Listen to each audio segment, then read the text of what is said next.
Dans le thème de cette soirée, c'est la jeunesse face aux défis du siècle présent. Et nous allons relire dans Romains 12, verset 2, de Timothée 3, verset 1. Chapitre 1, nous allons voir la communication intergénérationnelle, un défi à relever.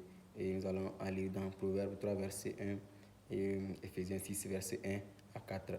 Et dans Proverbe 3, verset 1, la confiance en l'Éternel, mon fils. N'oublie pas mes instructions et que ton cœur retienne mes commandements.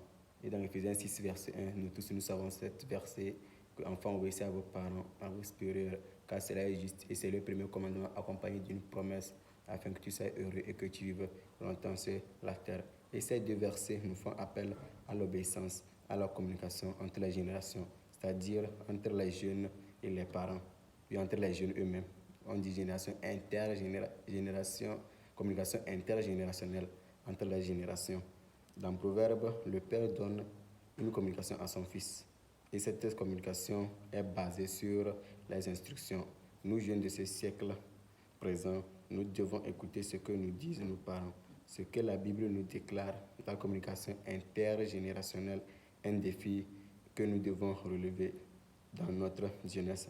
Entre nous, on se communique sur certaines choses qui ne sont pas dignes d'un enfant de Dieu. Toi, en tant qu'un chrétien, toi, en tant qu'un enfant de Dieu, toi, en tant qu'un homme de Dieu, si tu tiens dans ces communications avec des païens, tu as une forte probabilité de s'ingérer ou de s'intégrer dans leur communication.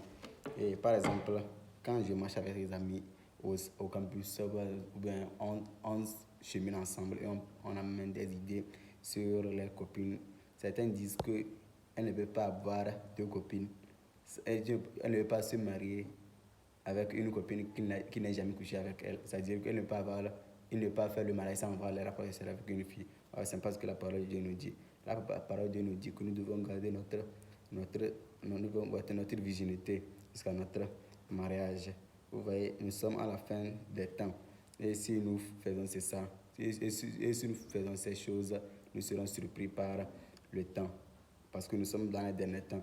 Et Dieu m'a dit dans Matthieu 24 que lorsque la fin du monde arrive, nous allons voir des différents temps, des choses qui vont se manifester.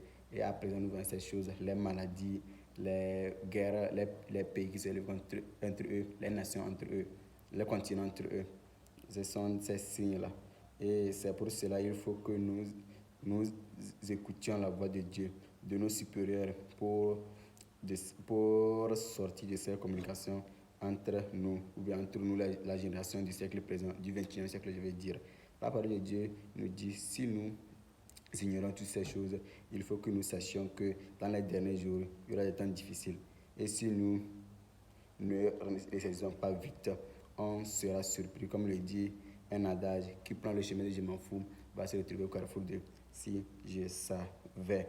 C'est pourquoi, chers frères et sœurs, je vous exhorte à être transformés par le renouvellement de l'intelligence, afin que nous puissions discerner quelle est la volonté de Dieu, ce qui est bon, agréable et parfait.